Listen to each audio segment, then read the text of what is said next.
Avoir raison est très surestimé. Nous payons un prix incroyable en relations ruinées et en misère personnelle juste pour avoir ce sentiment. Ah, je t'ai dit que j'avais raison. Nous pouvons donc apprendre une bonne leçon aujourd'hui. Ça demande de l'humilité. L'humilité n'est pas facile à trouver, mais elle est probablement la vertu chrétienne la plus importante. Et nous devons travailler avec le Saint-Esprit pour l'acquérir dans nos vies. Les dissensions sont un esprit très dangereux. Je crois que les dissensions affectent le paquet de bénédictions que Dieu a pour les gens. Je crois que beaucoup de gens donnent dans les offrandes. Ils paient la dîme et ils donnent. Et ensuite, ils se demandent pourquoi les choses ne marchent toujours pas pour eux financièrement.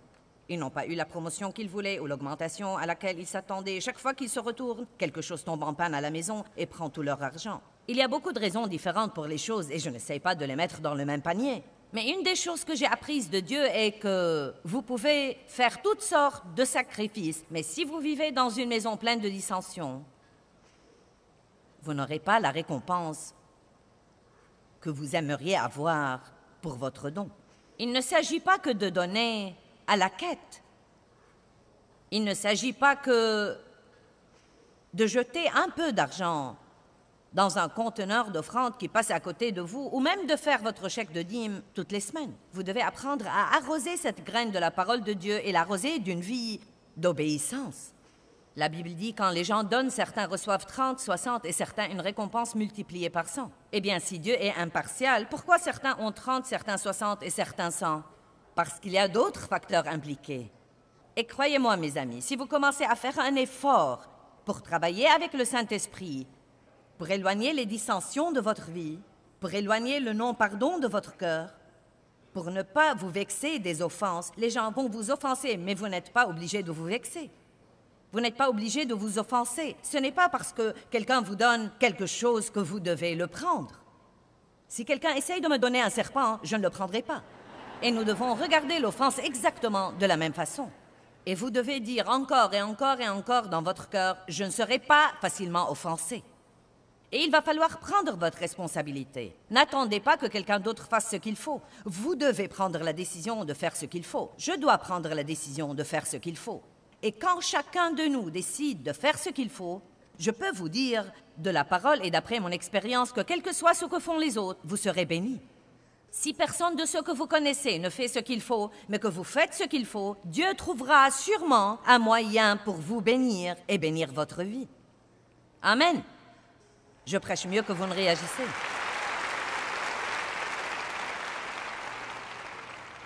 Combien d'entre vous comprennent qu'une des raisons pour lesquelles les gens n'ont pas les résultats qu'ils croient qu'ils devraient avoir, pour certains des principes bibliques qu'on leur enseigne, pourrait être à cause de cette question de dissension. Vous savez combien de gens sont fâchés? Vous savez combien de gens sont furieux? Je n'ai jamais prêché un message à ce sujet dans aucune église, en Amérique ou hors d'Amérique. Jamais. En plus de 35 ans d'enseignement de la parole, et demander à la fin de l'enseignement aux gens qui ont besoin de prière parce qu'ils ont une sorte de non-pardon dans le cœur, ou parce qu'ils sont fâchés, ou amers, ou pleins de ressentiments, ou offensés, de se lever. Et je n'ai jamais eu moins de 80% de toute l'assemblée se lever. Jamais. Pas étonnant que l'Église n'impressionne pas tellement le monde. Je crois que si nous commençons à nous comporter comme il faut, les gens inonderont les églises. Ils inonderont le royaume, mais ils n'ont pas besoin de venir ici pour avoir une version religieuse de ce qu'ils ont déjà dans le monde. Amen? Vous dites, mais c'est si dur, c'est si dur. Non, je vais vous dire ce qui est vraiment dur. Faire ce que Dieu vous dit de faire n'est pas dur. Ce qui est dur, c'est d'être tout le temps vexé et frustré et fâché et amer. Et quand vous voyez cette personne qui vous a offensé, d'avoir tous ces sentiments dégoûtants, stupides, malheureux au-dedans de vous, d'essayer d'éviter des gens et ne pas leur parler et les exclure de votre vie et essayer de vous protéger d'être blessés. Dieu a dû m'apprendre que dans n'importe quelle relation, dans toute relation, il y aura des moments où vous serez blessés. Si vous cherchez l'église parfaite, le mariage parfait, l'enfant parfait, le travail parfait, ça n'existe pas du tout. Parce que là où les gens sont impliqués, la perfection sort par la fenêtre. Donc chaque fois que vous traitez avec les gens, j'aime mon mari, ça fait 44 ans que nous sommes mariés. Et Dave et moi, nous nous entendons très, très bien. Les premières années de notre mariage étaient très difficiles parce que j'étais un tel gâchis. Mais nous avons tenu bon, nous avons résolu des choses, nous avons continué à apprendre et grandir dans la parole, et nous avons une très bonne relation maintenant. Mais il y a toujours des moments où je le blesse. Il y a toujours des moments où il me blesse. Il y a des moments où je l'offense, des moments où il m'offense. Mais Jésus nous guérit. Et Dieu m'a dit, je ne peux pas te promettre que tu seras jamais blessé dans les relations, mais je peux te promettre que je te guérirai si tu reviens à moi. Dieu seul peut guérir nos sentiments blessés. Arrêtez de faire pression sur les gens pour qu'ils soient parfaits et qu'ils ne fassent jamais rien que vous n'aimez pas. Et comprenez que même si quelque chose que vous n'aimez pas se produit, vous êtes plus que vainqueur par Jésus-Christ. Que tout le monde dise, c'est difficile de m'offenser. Je ne suis pas susceptible. Je suis prompte à pardonner. Je suis généreux en pardon. Je ne vivrai pas ma vie furieux, amer ou plein de ressentiment. Amen.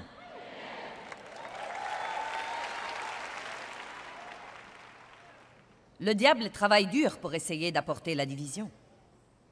Oh, il fait vraiment des heures supplémentaires pour apporter la division et amener les gens à se disputer. Parce qu'il y a la puissance et la bénédiction là où il y a l'unité.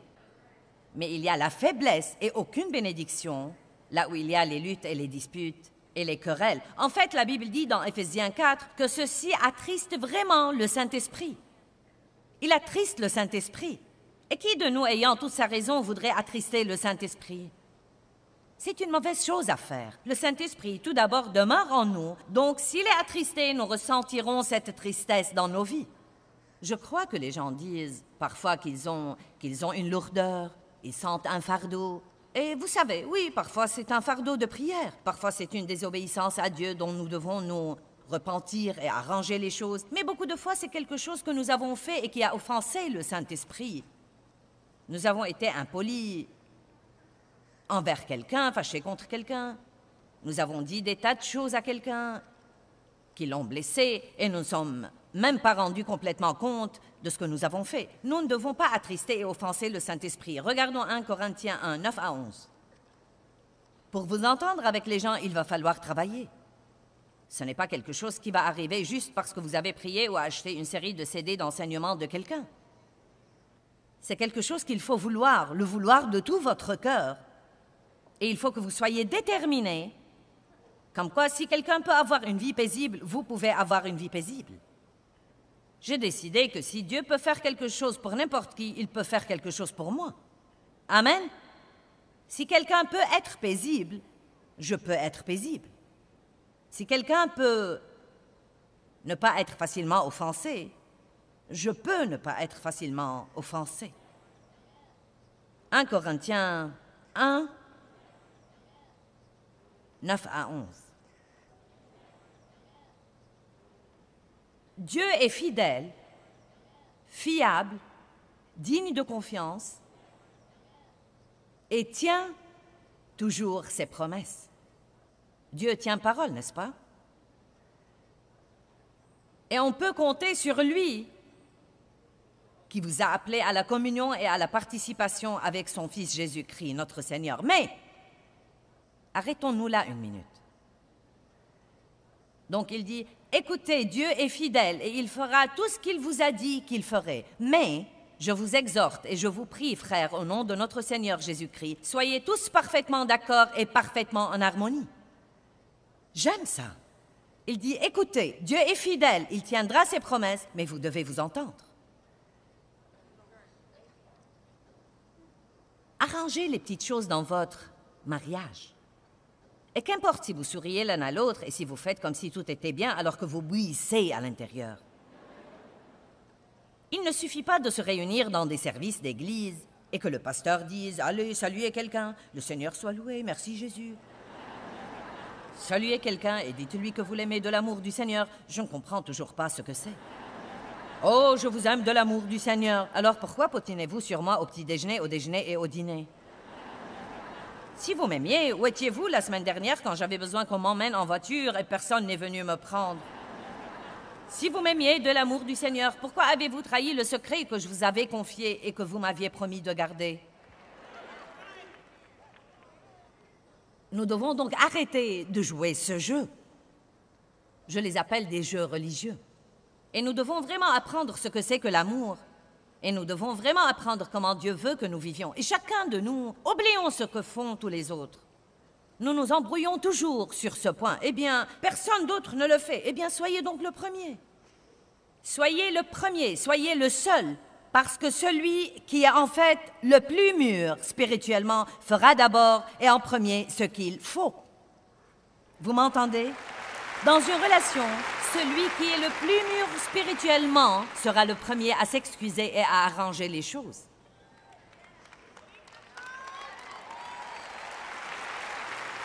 Celui qui est le plus mûr spirituellement sera le premier à dire « Je crois que j'ai raison, mais peut-être que j'ai tort et ça ne vaut pas la peine de se quereller là-dessus. » Prenons aujourd'hui la décision que si nous sommes en conflit avec quelqu'un et que nous sommes sûrs que nous avons raison, mais prouver que nous avons raison commence à causer une dispute, de nous en remettre à Dieu, et si nous devons prouver que nous avons raison, nous laisserons Dieu prouver que nous avons raison et s'en occuper. Mais pour notre part, nous procurerons et nous garderons la paix. Or, comme je l'ai déjà dit, il y a des choses que vous devez tenir bon. Je ne dis pas d'être mollasson, et vous savez, faible, et vous savez, eh bien, quoi qu'il en soit, le Seigneur soit loué, quoi qu'il en soit. Non, il y a des fois où vous devez affronter les choses, et vous devez tenir bon et dire, écoutez, ce n'est pas juste. Je sais que ce n'est pas juste d'après la parole de Dieu, mais je vais céder. Mais je parle de beaucoup de choses stupides, et nous parlerons de certaines de ces choses dans quelques minutes. Donc Dieu est fidèle, il tient ses promesses, mais je vous exhorte à vous entendre. 1 Corinthiens 1, verset 11. « Car mes frères, les gens de Chloé, m'ont appris qu'il y a des dissensions, des discordes et des mésententes parmi vous. » Donc, Paul dit à ces gens dans Corinthiens la même chose que je vous dis moi-même aujourd'hui. Puis il dit, je m'explique, chacun de vous parle ainsi. Moi, j'appartiens à Paul, moi, j'appartiens à Apollos, moi, j'appartiens à Pierre, moi, j'appartiens à Christ. C'est pareil à dire, eh bien, je suis baptiste, je suis méthodiste, je suis luthérien, je suis pentecôtiste. Quelqu'un croit vraiment qu'il a toute la vérité et que tous les autres sont dans le tort. Eh bien, je crois que vous pouvez être baptisé bébé, je crois que vous ne pouvez être baptisé qu'adulte. Eh bien, je crois ceci et je crois cela. Et vous savez, Et Paul dit, écoutez, Dieu a un bon plan pour votre vie. Il est fidèle. Il accomplira ses promesses et vous pouvez compter sur lui. Mais, je vous exhorte à vous entendre. Quel genre d'adoration croyons-nous vraiment que nous aurons si la moitié de l'équipe d'adoration se querelle entre eux? Aussi beau que soit le cantique, il n'y aura aucune onction. Nous avons besoin d'une adoration ouin, de sermons ouin, besoin d'un enseignement ouin. Non pas de mots recherchés, éloquents, mais nous avons besoin de l'onction, car c'est l'onction qui libère les gens du joug de l'esclavage. Je veux que ce que je dis soit ouin, et il ne sera pas ouin si je me querelle avec mon mari à la maison derrière les portes fermées, et ensuite je me tiens debout ici avec mon grand sourire chrétien. Et j'espère que vous prendrez cela au sérieux, parce que j'en suis à un point dans ma vie où j'ai dû le prendre au sérieux. J'avais une mauvaise attitude à l'égard des hommes, car j'étais victime d'abus sexuels, non pas de la part d'un seul homme, mais de plusieurs. Et cela a fait de moi une prétentieuse. Et vous savez, quand vous avez une attitude, elle transparaît. Et vous savez, il y avait comme un tranchant. Vous savez, si Dave me demandait de faire quelque chose que je ne voulais pas faire, je ne disais pas humblement et docilement « Oui, chérie. Je disais, oui, chérie. Donc, je disais, en fait, ce qu'il faut, mais avec la mauvaise attitude. Et je ne suis pas la seule femme ici qui sait de quoi je parle, n'est-ce pas? Et je me rappelle un matin où je priais pour l'agrandissement de mon ministère. Non, mais je me consacrais à ça. Je priais fort et à haute voix. Je réprimandais le diable. Je priais pour l'agrandissement de mon ministère. Non, mais l'Esprit de Dieu a parlé à mon cœur clairement. Il m'a dit, eh bien, maintenant, Joyce, je ne peux pas faire une chose de plus dans ton ministère avant que tu ne fasses ce que je t'ai dit de faire concernant ton mari. C'est tout ce qu'il a dit. Bien. Et croyez-moi, si je n'étais pas en train de faire les changements que je savais déjà que Dieu m'avait mis dans le cœur, arrêtez de me disputer avec Dave à propos de tout ce que je n'aimais pas, ne pas prouver que j'ai raison, ne pas essayer de faire à mon idée tout le temps, être respectueuse, ne pas avoir de mauvaise attitude, ne pas toujours avoir à avoir le dernier mot, ne pas faire une montagne d'une taupinière, ne pas essayer de lui dire que faire tout le temps. Je sais qu'aucun de vous n'est comme ça. Et je suis sûre que nul de ceux qui nous regardent à la télé n'est comme ça. Je suis sûre que vous venez d'allumer la télé ce matin pour écouter ma triste histoire, mais vous n'êtes pas comme ça. Mais peut-être que vous connaissez quelqu'un comme ça et que vous pouvez lui dire « Tu dois regarder cette émission ».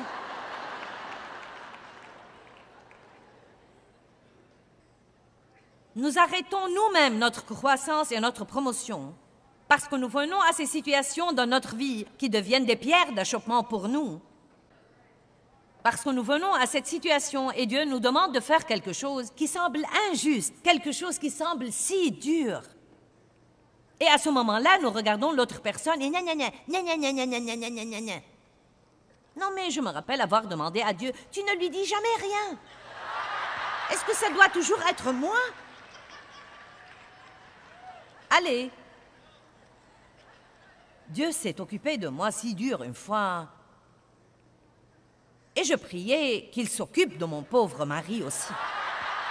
Ça ne nous dérange pas de faire ce qu'il faut si quelqu'un d'autre fait un compromis avec nous et fait ce qu'il faut. Et je suis sûre que Dave n'était pas si mal que ça de toute façon. Mais je m'étais mise dans la tête que si seulement il changeait, je pourrais changer à ce moment-là. Et s'il faisait ceci, je le ferais. Et je ne pouvais pas comprendre pourquoi Dieu ne s'occupait toujours que de moi. Et je me rappelle avoir dit à Dave, est-ce que Dieu s'occupe de toi à propos de quelque chose? Et il m'a dit, eh bien, non, je ne crois pas. Et ça m'a vraiment exaspérée. J'ai pensé, Dieu, je ne suis pas le seul être humain dans cette relation. Mais vous savez quoi? Bien des fois, quand Dieu cherche à vous libérer de quelque chose, il laissera exprès l'autre personne faire tout ce qu'elle peut probablement faire pour vous irriter, parce que Dieu essaye de vous libérer de quelque chose, et le seul moyen de vous en libérer est que vous ayez ce papier de verre dans votre vie.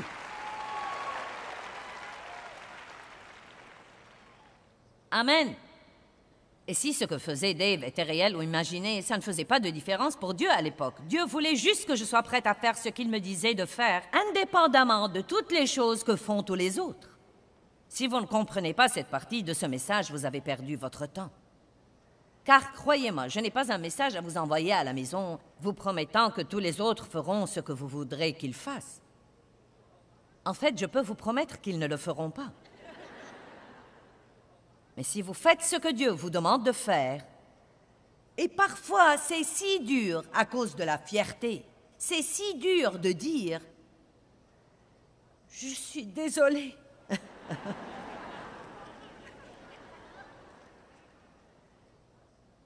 Je suis désolée. Je suis si désolée. Je ne veux pas que nous nous disputions. Pardonne-moi. Nous devons garder la paix. Et vous savez, une partie de nous dit « Mais ce n'est pas mon tour cette fois. Je l'ai fait la dernière fois et la fois avant cela et une fois avant cela. » Combien de fois pardonnerai-je à mon frère, a dit Pierre. Et quel que soit le disciple qui irritait Pierre, je crois personnellement que c'était Jean, mais Vous dites, pourquoi crois-tu ça? Eh bien, je suis plutôt comme Pierre et je sais ce que me ferait un Jean. Eh bien, je suis le disciple que Jésus aime.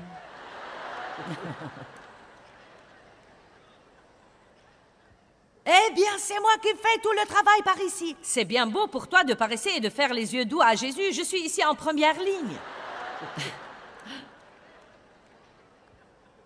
Donc, je crois que c'était un de ces trucs de personnalité où quelqu'un est une aisselle et l'autre est un nez. Nous sommes tous une partie différente dans le corps.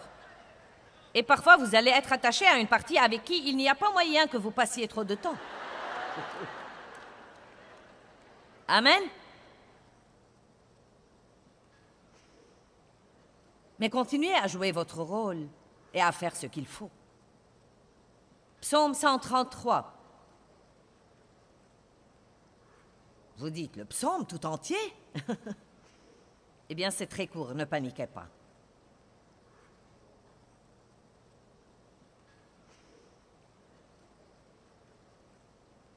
Il dit, voici qu'il est bon et qu'il est agréable que les frères habitent unis ensemble. Oh mon Dieu, il n'y a rien de plus beau que la paix. Non, mais j'ai fini par apprécier la paix plus que toute autre chose dans ma vie personnelle. Et il suffit d'une semaine de dissension et de désarroi pour que je me sente littéralement jetée en enfer. Et quand les choses sont réglées et que c'est fini, je m'assieds et je me dis, oh mon Dieu, j'aime vraiment la paix. Seigneur, j'aime la paix. Et croyez-moi, vivre en paix et garder la paix vaut un peu d'humilité si c'est ce que vous devez faire pour avoir cette paix. Là où il n'y a pas de paix, il n'y a pas de puissance. Mais quand vous connaîtrez la paix, vous connaîtrez la puissance dans votre vie. Et je dois avoir la puissance de Dieu qui fonctionne dans ma vie. Je ne suis rien sans elle. C'est comme l'huile précieuse répandue sur la tête qui descend sur la barbe d'Aaron, le grand prêtre, qui descend sur le col et sur le bord de ses vêtements. On répandait l'huile de l'onction sur la tête des gens qui étaient oints et elle descendait sur leur barbe et sur leurs vêtements. Cela représentait l'onction du Saint-Esprit qui vient sur nos vies. Il nous dit ici que là où il y a la paix, il va y avoir l'onction. Et écoutez ça, c'est comme la rosée de la haute montagne d'Hermon, et comme la rosée qui descend sur les montagnes de Sion, car c'est là où il n'y a pas de dissension, là où il y a l'unité, car c'est là que le Seigneur a commandé la bénédiction. Il commande la vie pour l'éternité, pour le grand comme pour le petit. Je crois que quel que soit ce que quelqu'un d'autre essaye de nous enlever, aussi ridicule que soient ses actions, aussi injustes que soient ses actions, et aussi froides ou aussi indifférentes que soient ses actions, si nous faisons ce que Dieu nous demande de faire, et si nous faisons tout ce que nous pouvons faire pour rester loin des dissensions, je crois que Dieu nous bénira. Nous devons nous entendre. Que tout le monde dise « Je suis difficile à offenser. Je ne suis pas susceptible. Je ne vivrai pas fâché. Je ne serai pas amer. Je ne serai pas plein de ressentiment. Je suis une personne de paix. » N'est-ce pas que ça vous aide à vous sentir beaucoup mieux que de dire « Je suis très en colère à cause de ceci et je ne vais pas supporter ceci. Et si tu crois que je vais te parler de nouveau, tu peux changer d'avis. » Eh bien, vous savez, la paix est très, très importante. Quand j'ai commencé à rechercher une vie de paix, une des choses dont je me suis vraiment rendu compte était que je devais renoncer à mon droit d'avoir raison tout le temps. J'ai dû arriver au point d'être prête à dire « Eh bien, je crois que j'ai raison, mais j'ai peut-être tort. » En fait, la Bible nous enseigne que l'amour renonce à son droit d'avoir raison. Si vous êtes le genre de personne qui combat pour avoir raison, je peux vous dire qu'avoir raison est très surestimé et que le prix que nous payons pour cela, bien des fois, n'en vaut pas la peine. Je suis arrivée au point de croire que si Dieu veut montrer que j'ai raison, il peut s'en occuper, mais je ne vais pas perdre ma paix pour essayer de convaincre quelqu'un d'autre que j'ai raison à propos de quelque chose.